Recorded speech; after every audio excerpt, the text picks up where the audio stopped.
You think language is something only you have, something that makes you special, something that separates you from every other creature on this planet.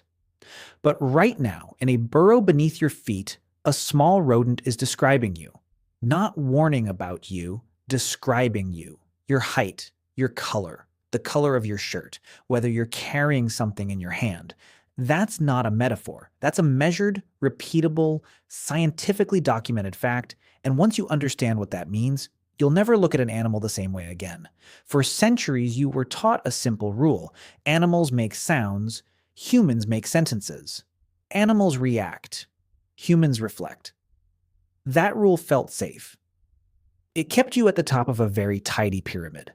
But the more scientists actually sat down and listened, really listened, the more that pyramid started to crack. Start with the prairie dog. It looks like nothing. A small brown rodent that pops out of a hole, squeaks, and dives back in.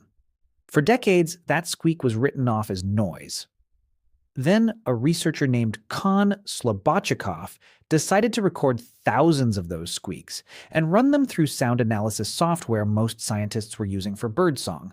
What he found broke the old rule completely.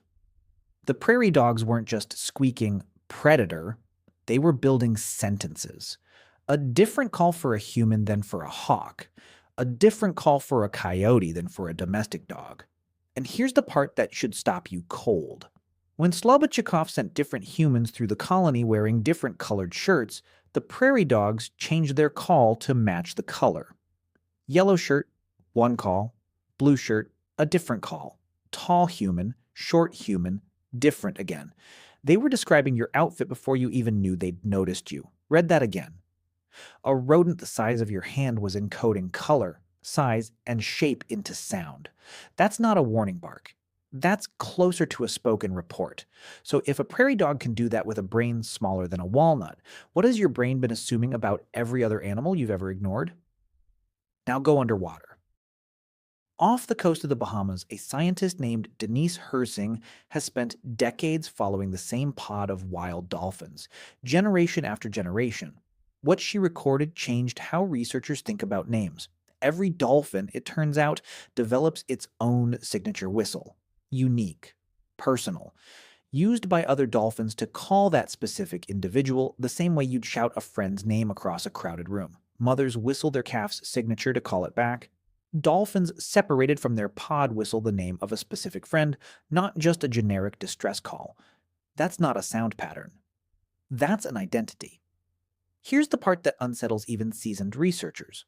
When two unfamiliar dolphin pods meet in open water, they don't just click and squeal at random. They exchange whistles first, almost like an introduction, then they adjust their calls, borrowing sounds from the other group. Something that looks less like animal noise and more like two strangers learning each other's names at a party. You're probably thinking of dogs right now, the animal you know best, the one curled up at your feet or waiting by your door. What if the bark you've heard your whole life isn't as simple as you assumed either? Researchers studying domestic dog vocalizations have found that dogs bark differently depending on context, and other dogs can tell the difference just from the recording, with no visual cues at all. A stranger at the door bark sounds different from a play bark, which sounds different from a separation bark. Dogs listening to playback alone, no dog present, react appropriately to each one.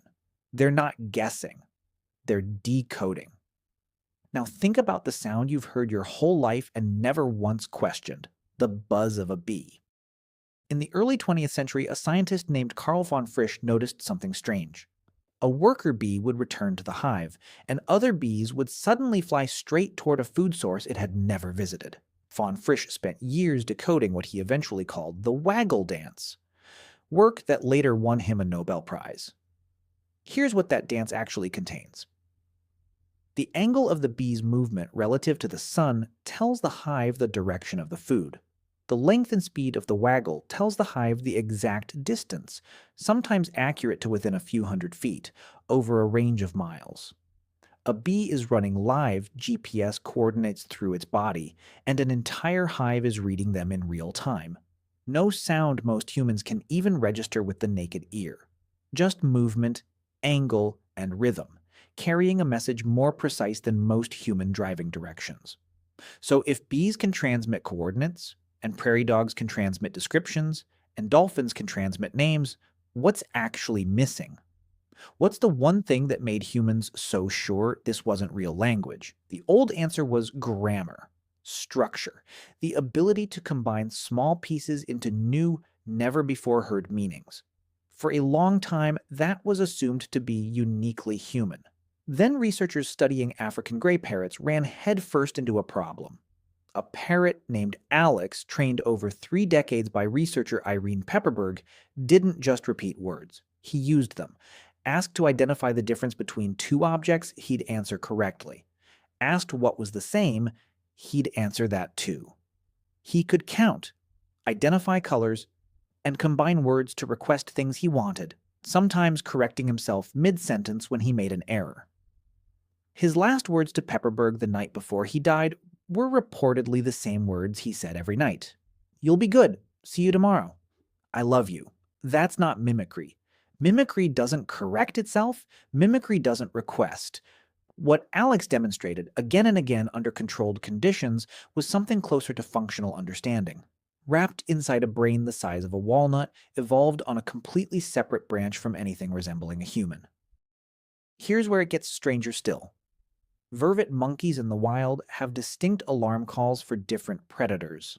An eagle call, a leopard call, a snake call, and other monkeys respond with the exact correct evasive behavior for that specific threat before they've even seen it.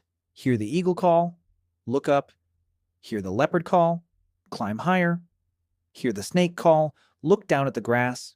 The response happens from sound alone.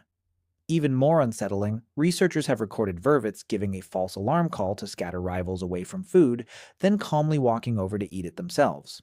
That's not instinct, that's not reflex, that's something closer to a lie. So here's the real question hiding underneath all of this. If a bee can transmit coordinates, if a dolphin can call another dolphin by name, if a prairie dog can describe your shirt, if a parrot can correct its own sentence, and if a monkey can lie to steal your lunch, what exactly was the line you were taught separated you from them? Maybe the line was never about ability. Maybe it was about attention. You were taught to listen for words that sounded like yours, and everything else got filed away as noise.